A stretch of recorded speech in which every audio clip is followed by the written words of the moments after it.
heard about it, you've read about it, but you've never seen it until now. Behind closed doors at the CIA. Total darkness on the grounds of what may be the most secure place in the world, the CIA. We all have our image of what goes on here, and for most of us it's probably James Bond, secret agents, spies using the latest tricks of the trade, like the video technology you're seeing right now, whereby my image can only be seen through a special starlight scope, but not to the naked eye, or where a match can make this environment out here look like daylight. We have been cleared tonight to explore the facts, the myths, and the people behind the closed doors of the Central Intelligence Agency.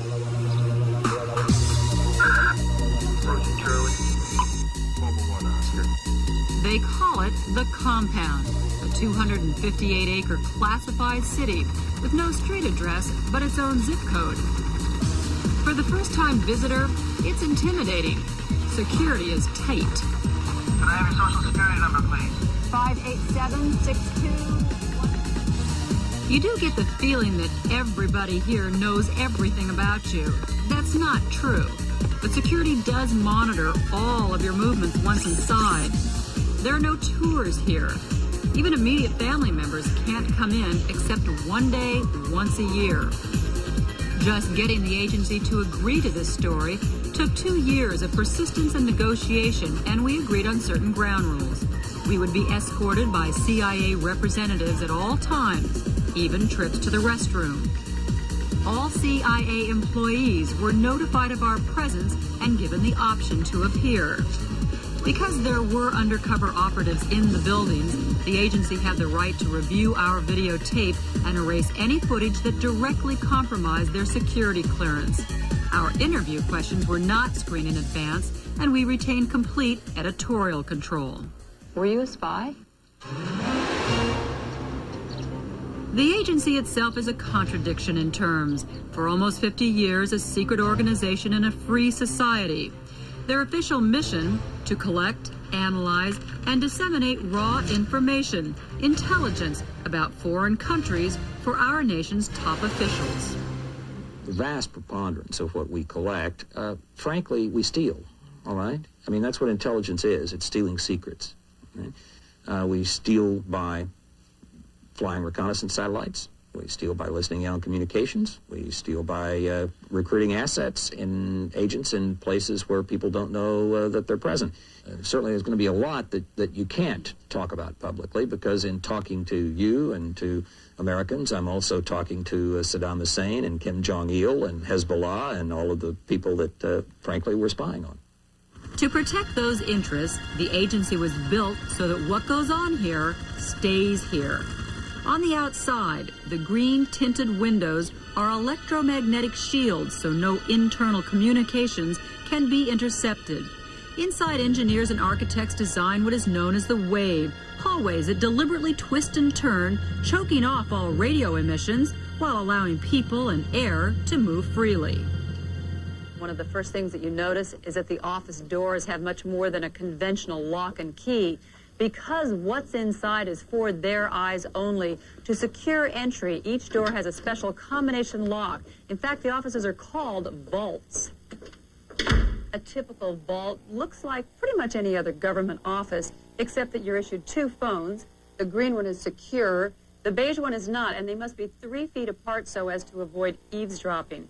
Now, the CIA has an internal cable TV system. It has 25 channels, 5 of them are classified. Now, what to do with the trash? Well, you can just toss it, or you can shred it, or it can be sorted into any one of 3 top secret bags. Now, where do these bags go? That's classified. To maintain secrecy, the agency isolates itself from the outside world. They have their own police department, power plant, phone company, computer network, television studio, and full-service printing plant. But still, there's one unavoidable part of doing business that the agency can't completely control. We have about 20,000 pieces of mail a day that comes into our mail room, and we have couriers that deliver that mail around the metropolitan area to all of our customers. Obviously, you have security concerns with mail coming in. How do you handle that? Well, we screen the mail. in a variety of different ways. We do have dogs that are trained to sniff certain items, and we do some technical screening as well. Can you talk to us about the technical screening that goes on in the mail? We do some x-rays, but we also do some other things as well. So that's about all I'd like to say. And yes, they do have labs. Labs straight out of James Bond. What you're seeing has never been seen by the American public. This is one of the ways the agency communicates with their spies abroad. I literally buried the microdot under the O of your name. So there's information inside that for me? There's a microdot underneath the O. A message, up to an entire paragraph in length, can be put on a film microdot, the size of the tip of a needle, and hidden in something as innocuous as a letter between friends. So I would know if I'm an operative that I always look under the O of my name. Now what do I do? I was shown the process by a man who teaches it to agents all over the world. He spoke with us, but for his own protection, he altered his appearance. Exactly. All right, now we're working right now on what would normally take place, probably in the bathroom of a hotel or something. A little water into any little container. Take that little piece of the letter. Okay, do you see the little black? Yes. And there it is right there. Oh my gosh. That's it. It is so small. Then the dot is carefully placed on a special plastic lens, the size of a grain of rice. Can I just put it up straight to the light? Oh my gosh. All right, wait. I want to see what this is. Joan, you are now behind closed doors at the CIA. That's right. That's amazing. That's your message. That's amazing. Equally amazing is the Image Perspective Transformation Lab. Believe it or not, you are actually looking at a still photograph of Mogadishu, Somalia, taken from 400 miles in space. Here at Langley, the CIA receives a series of still satellite photos from both commercial sources as well as their own spy satellites. These high-resolution photos are then digitally enhanced and animated into a 3D image. Is this the airport right here in Mogadishu? That's the airfield at Mogadishu, and it's right along the coastal area. So, oftentimes the military had to bypass certain areas of the city to get around to the airfield, and that's important to show them which areas of the city to avoid. It's very dangerous for people to go in and be taking pictures, taking actual photographs on the ground. We can provide information in an animated form that will allow people to be able to visualize and walk through an area they couldn't walk through ordinarily, fly into an area they couldn't fly into ordinarily, land at a beach they couldn't land at ordinarily. So this gives them a way of being prepared in advance for whatever the situation they might face. January 17th, 1991, day one of Desert Storm. Having utilized 3D imagery enhancement of Iraqi terrain, our pilots had actually flown dozens of sorties well in advance of the invasion. But computer technology was only a part of the Desert Storm intelligence package. CIA spies informed our leaders of the perfect time and conditions to launch an undetected first strike, down to the minute. Night vision equipment takes the light that's available from the moon and the stars and any other light sources, and it amplifies it so it's bright enough for your eyes to see. The night was chosen so that it was a fairly moonless night because we knew that the Iraqi sites would not be able to operate in those conditions, and ours would. Why can't you be seen? Well, I travel to foreign countries and pose as someone I'm not. I'm in the business of gathering information about foreign systems, and it's best that they not know who I am. Night vision, secret writing, computer warfare, the technology we associate with Tom Clancy novels. But it will surprise you how the agency actually gathers most of its intelligence. They get it free. The agency has its own Video Operations Center, where they monitor commercial unclassified broadcasts from all over the world. There's a lot of worldwide reporting going on, and there's a lot of valuable information. For example, if they're reporting on a nuclear plant, we can look behind in the scenes of that nuclear plant and see rods and count the capacity of that particular plant's power. If there's a terrorist event, you can look at that event and see the crowds and look at the faces of the people in the crowd. Sometimes that yields real information for operations officers. The CIA library is designed specifically for intelligence. In fact, if an agent needs a phone number, they have instant access to thousands of local phone books from every imaginable city in the world. But not all the information the CIA needs can be acquired so easily. The agency does in fact pay foreign nationals to become spies and commit treason. It tends to be a matter of paying money for information. And not just governments, but narcotics cartels, terrorist groups, paramilitary groups that might take over a friendly government. All of those types of groups are people inside whom we recruit agents, assets, people to inform us. When we return, we'll reveal how all that intelligence, covert and overt, winds up in the hands of the President of the United States. Hollywood has led many of us to view life at the CIA as glamorous and always full of intrigue. The reality? To work in the spy business requires a great deal of personal sacrifice. Most of what you do and know you can't talk about, even with family members. The hours are long, and many employees frequently work on weekends and holidays. In fact, 80-hour work weeks are not uncommon. Before he left his job, Director Woolsey spoke with us about his job and what life was like behind closed doors as the director of the CIA. He was very candid and disarmingly honest. I was going to ask you, what do you keep in your briefcase? But I notice you have at least 4 briefcases over there and a gentleman around here guarding them. Most nights are 2 briefcase nights for me, and most weekends are 4 or 5 briefcase weekends. I get up around 4:30 in the morning to start to read the overnight cables and materials that have come in. So I've usually worked for 2.5 hours or so before I head for the office. And when all those briefcases go home, is there a vault or something at home? Yes. And how do you secure them? There's a command post actually in our house where there's someone who takes care of all that for us.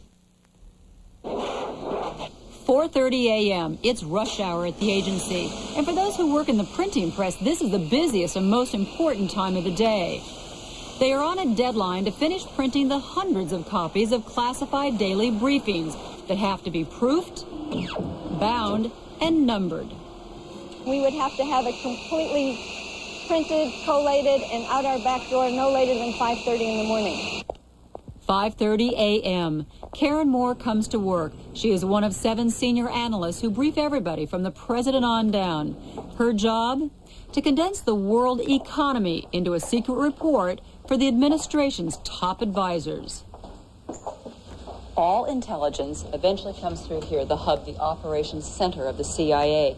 And very early every morning, the briefers come here to go over the early morning reports and all of the overnight traffic intelligence gathered during the night. They must be completely up to date before the early morning briefings of the top government officials. It is almost 6 o'clock. Let's go inside. You are looking at the Grand Central Station of Intelligence. 24 hours a day, every day, using all of the agency's resources, analysts collect and interpret the top secret details on every major crisis in the world. Integrating maps, graphics, pictures, and text, these briefing books become a classified Reader's Digest. If you just call back and let us know if that's been clear, then we can go ahead and disseminate. The vice president gets his briefing on the way to work. I go to his residence and we drive to the White House together in his limo. So that trip in the morning is the time to get caught up? That's right, yes. We bring him up to date on everything that happens overnight and any questions he might have. Simultaneously, President Clinton's day starts with a briefing in the Oval Office. I'm one of the first people that I think that he meets with in the morning, and what time meet with him together with his national security advisors. And after I complete my briefing, then he continues his discussions with the national security advisors. The questions are difficult questions that these people ask. They're a demanding administration, like I would presume any administration is. We're not to give our opinions. They don't necessarily want our opinions. They have enough opinions amongst themselves. What they want from us is what is the facts, what is the evidence, and what does it all sort of add up to. I've never had anybody ask me, what do you think? My role is to represent the entire research and analysis of the analysts back here. It's not my opinion. I don't answer opinion questions. Now, about this point, when you're walking right up to the White House, collecting your thoughts? Right. What are the 3 or 4 most important things I want to say? What kinds of questions do I anticipate? Make sure that I don't leave anything out, and how am I going to organize it? Because sometimes you might have a limited amount of time, right? That's right. You never know until you get in there what their schedule is. It can change pretty rapidly. And now the process has begun. The CIA analysts are briefing the top policymakers all around the nation's capital, from the Pentagon to the State Department to right here at the White House. It went well as usual, but it's a never-ending process. I mean, that's part of what my job is to come back here and say, okay, the next question is, and that happens every day. I mean, the next question for tomorrow has to be turned around in 24 hours. The CIA's goal has always been to remain very private, but in February of 1994, they became very public when they experienced the worst scandal in agency history. CIA spy Aldrich Ames and his wife Rosario were arrested for treason. Ames was a sloppy double agent whose lavish lifestyle was seemingly ignored by internal agency security. What makes you think you can get away with it, Mr. Ames? Over a 9-year period, in exchange for an estimated $2 million, Ames exposed several hundred intelligence operations to the Russians.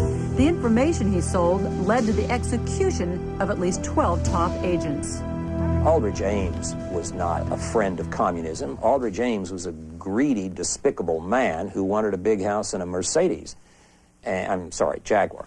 And sold many lives in order to gratify his personal desire for money.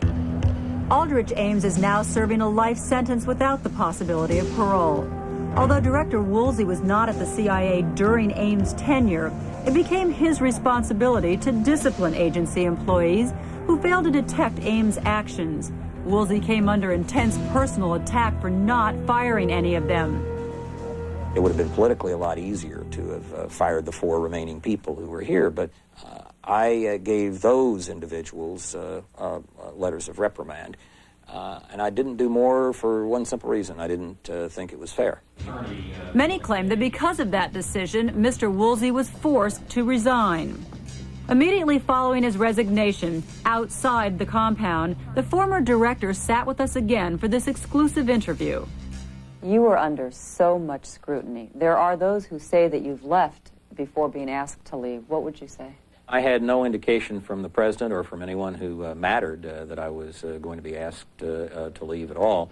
I mean, I was the one who decided to leave. I think that the Ames case was a catalyst for some changes that needed to be made at the agency, and I do not regret for a moment that I made the decisions about the individuals, each one based on its merits, based on what that person knew and when he knew it, and took what I considered then and consider now to be the appropriate disciplinary steps. At its best, the CIA is about people, normal people. When they do their job correctly, no one can know about it. It's hard for people to understand what exactly you do when you can't talk about specifics of requests or what we gather or how we do our job. So it has to be, it's a pride within the building that's difficult to share on the outside. It would be nice if you could put your achievements up on the billboard, but that would be the last day you'd be operating as an intelligence organization. And I think that's the recognition that's pretty widespread in the business, and we're more than willing to live with that. It's one of those things that I feel that when I retire, when I get close to that point when you say anyone could be free to write about my life, I can sit on that front porch in that rocking chair and say, gee, I'm glad what I did, instead of sitting on that rocking chair and saying, gee, I wished I had done that.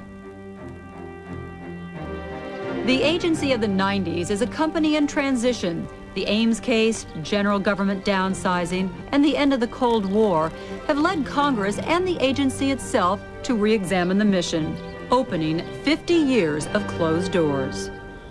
What the CIA will look like in the year 2000 is a topic of great debate, which will ultimately be decided by global events and the politicians that we elect. But on the personal side, we hope that we have helped to humanize this institution, an institution which up until now has always been shrouded in secrecy. We'll be right back.